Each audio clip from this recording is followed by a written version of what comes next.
My name is Park Wilde. I'd like to talk about a theoretical similarity between tradable quotas and carbon prices. The point of this video is that people who are ambitious about climate change mitigation should work together and not get lost in intramural arguments about whether carbon prices are the only serious policy or tradable quotas are the only serious policy.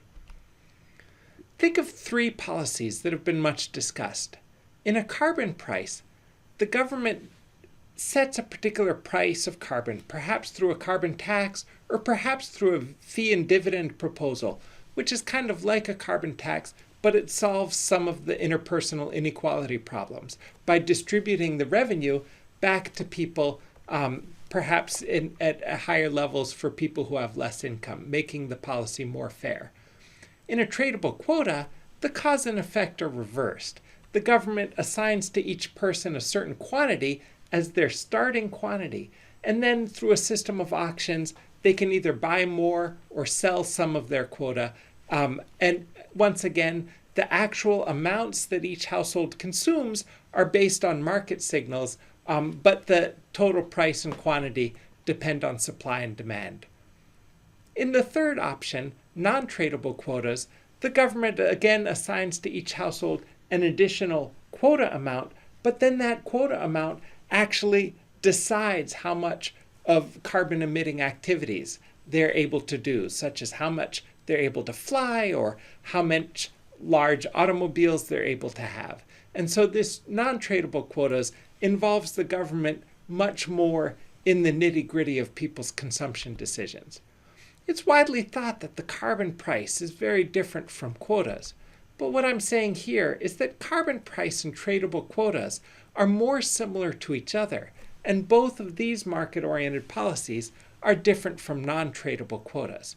So whatever you think of the strengths and weaknesses of these policies, they're probably shared carbon prices and tradable quotas. The key thing that makes carbon prices similar to tradable quotas is that under both of these policies, people buy what they can afford. The government doesn't tell individual people how much they're actually able to consume. In the case of carbon prices, let's start with a numerical example. And the whole point of this video is to hold the assumptions of the numerical example constant as we compare carbon prices to tradable quotas. Currently, Americans on average consume 16 tons of carbon dioxide equivalent per person. Many people consume more, many people consume less.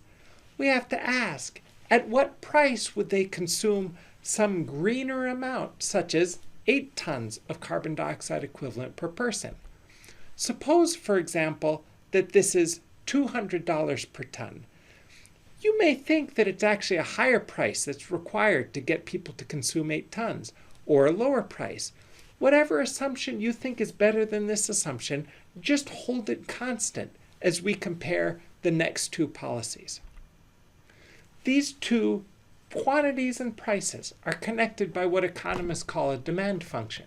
And this demand function shows for every possible price of the carbon dioxide equivalents, how much in tons would people actually consume. This doesn't require every person to have the same response to prices. It just shows on average how does the total quantity in the United States respond to different prices that might occur in the marketplace. Now, tradable quotas are the reverse. We start out with 8 tons of carbon equivalent per capita and ask ourselves, in this auction, what price would clear the market so that there's neither surplus nor shortage? Under the assumption we had earlier, this price would be $200 per metric ton of carbon dioxide equivalent, because it comes from the same demand function. I recognize that non-tradable quotas are a different beast altogether.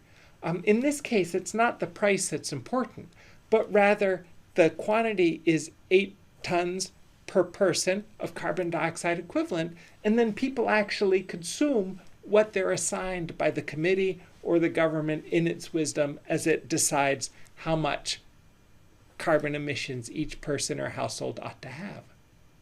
So the point is, I think people who are ambitious about climate change mitigation should work together and not let this dispute complicate our effort to help each other's initiatives.